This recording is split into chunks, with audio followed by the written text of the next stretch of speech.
Hi guys. So, I thought that maybe I wanted to read something to you guys. So, Novel Reader 16 is going to be reading a novel. Anyways, I was going to try and read a bit of this book, which is my favorite book, The Hunger Games.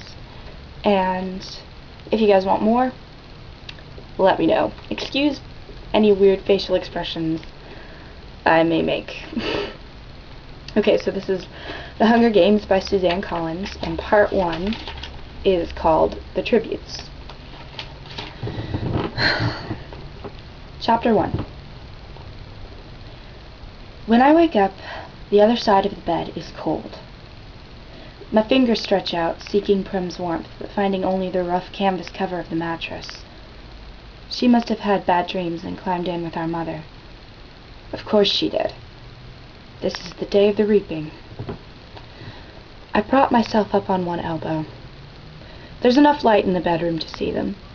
My little sister, Prim, curled up on her side, cocooned in my mother's body, their cheeks pressed together. In sleep, my mother looks younger, still worn, but not so beaten down. Prim's face is as fresh as a raindrop, as lovely as the primrose for which she was named. My mother was very beautiful once, too, or so they tell me. Sitting at Prim's knees, guarding her, is the world's ugliest cat. Mashed-in nose, half of one ear missing, eyes the color of rotting squash. Prim named him Buttercup, insisting that his muddy yellow coat matched the bright flower. He hates me, or at least distrusts me. Even though it was years ago, I think he still remembers how I tried to drown him in a bucket when Prim brought him home. Scrawny kitten, belly swollen with worms, crawling with fleas. The last thing I needed was another mouth to feed. But Prim begged so hard, cried even, I had to let him stay. It turned out okay. My mother got rid of the vermin, and he's a born mouser. Even catches the occasional rat. Sometimes, when I clean a kill, I feed Buttercup the entrails. He stopped hissing at me. Hentrails, no hissing. This is the closest we will ever come to love. I swing my legs off the bed and slide into my hunting boots, supple leather that is molded to my feet. I pull on trousers, a shirt, tuck my long dark braid into a cap, and grab my forage bag. On the table, under a wooden bowl to protect it from hungry rats and cats alike, sits a perfect little goat cheese wrapped in basil leaves, Prim's gift to me on reaping day. I put the cheese carefully in my pocket as I slip outside. Our part of District 12, nicknamed the same, is usually crawling with coal miners heading out to the morning shift at this hour. Men and women with hunched shoulders, swollen knuckles, many who have long since stopped trying to scrub the coal dust out of their nails, the lines of their sunken faces. But today, the black cinder streets are empty. Shutters on the squat gray houses are closed. The reaping isn't until 2. May as well sleep in, if you can. Our house is almost at the edge of the scene. I only have to pass a few gates to reach the scruffy field called the meadow. Separating the meadow from the woods, in fact enclosing all of District 12, is a high chain-link fence topped with barbed wire loops. In theory, it's supposed to be electrified 24 hours a day as a deterrent to the predators that live in the woods, packs of wild dogs, lone cougars, bears, that used to threaten our streets.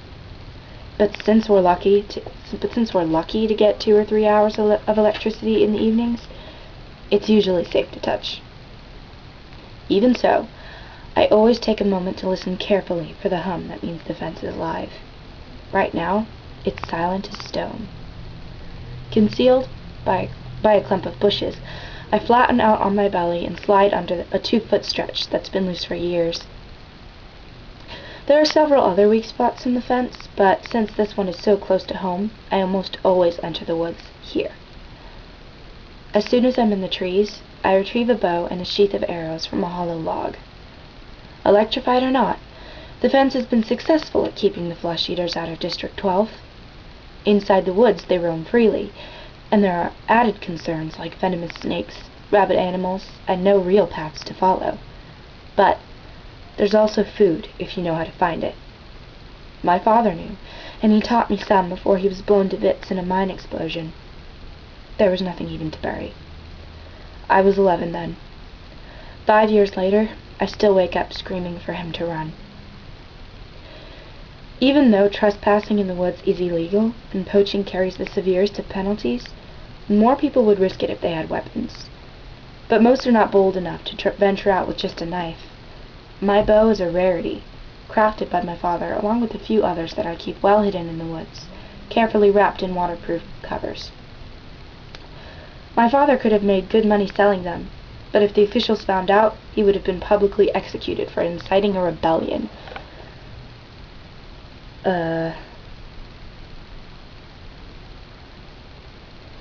Most of the peacekeepers turn a blind eye to the few of us who hunt, because they're as hungry for fresh meat as anybody is.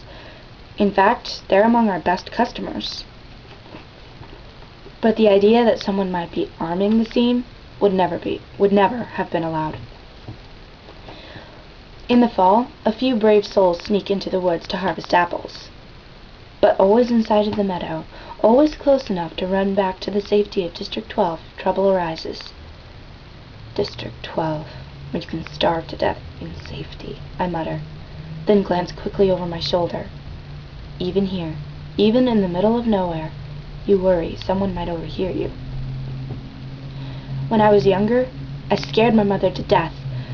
The things I would blurt out about District 12, about the people who rule our country, Pan Am, from the far-off city called the capital. Eventually, I understood this would only lead us to more trouble, so I learned to hold my tongue and turn my features into an indifferent mask so that no one could ever read my thoughts. Do my work quietly in school, make only polite small talk in the public market, discuss little more than trades in the hob, which is the black market where I make most of my money. Even at home, where I am less pleasant, I avoid discussing tricky topics, like the reaping, or food shortages, or the Hunger Games. Prim might begin to repeat my words, and then where would we be? In the woods waits the only person with whom I can be myself, Gale. I can feel the muscles in my face relaxing, my pace quickening as I climb the hills to our place, a rock ledge overlooking a valley. A thicket of berry bushes protects it from unwanted eyes. The sight of him, waiting there, brings on a smile. Gale says I never smile, except in the woods.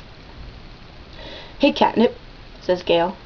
My real name is Katniss, but when I first told him, I barely whispered it. So he thought I'd said catnip. Then, when this crazy lynx started following me around the woods looking for handouts, it became his official nickname for me. I finally had to kill the lynx because he scared off game. I almost regretted it because he wasn't bad company, but I got a decent price for his pelt. Look what I shot. Gale holds up a loaf of bread with an arrow stuck in it, and I laugh. It's real bakery bread, not the flat, dense loaves we make from our grain rations. I take it in my hands, pull out the arrow, and hold the puncture in the crust to my nose, inhaling the fragrance that makes my mouth flood with saliva. Bread, fine bread like this, is for special occasions. Still warm, I say. He must have been at the bakery at the crack of dawn to trade for it. What did it cost you? Just a squirrel.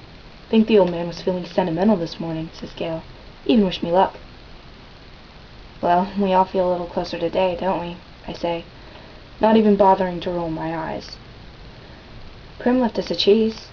I pull it out. His expression brightens at the treat. Thank you, Prim. We'll have a real feast. Suddenly he falls into a capital accent as he mimics Effie Trinket, the maniacally upbeat woman who arrives once a year to read out the names for the reaping. I almost forgot. Happy Hunger Games! He plucks a few blackberries from the bushes around us. And may the odds! He tosses a berry in a high arc toward me. I catch it in my mouth and break the delicate skin with my teeth. The sweet tartness explodes across my tongue. Be ever in your favor! I finished with equal verve. We have to joke about it, because the alternative is to be scared out of your wits. Besides, the capital accent is so affected, almost anything sounds funny in it. I watch as Gale pulls out his knife and slices the bread. He could be my brother. Straight black hair, olive skin, we even have the same gray eyes. But we're not related, at least not closely. Most of the families who work in the mines resemble one another this way. That's why my mother and Prim, with their light hair and blue eyes, always look out of place. They are. My mother's parents were part of the small merchant class that caters to the officials, peacekeepers, and the occasional seam customer. They ran an apothecary shop in the nicer part of District 12.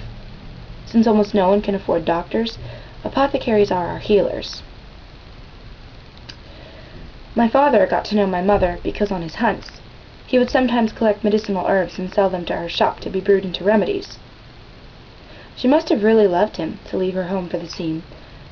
I try to remember that, when all I can see is the woman who sat by, blank and unreachable, while her children turned to skin and bones. I try to forgive her for my father's sake, but, to be honest, I'm not the forgiving type.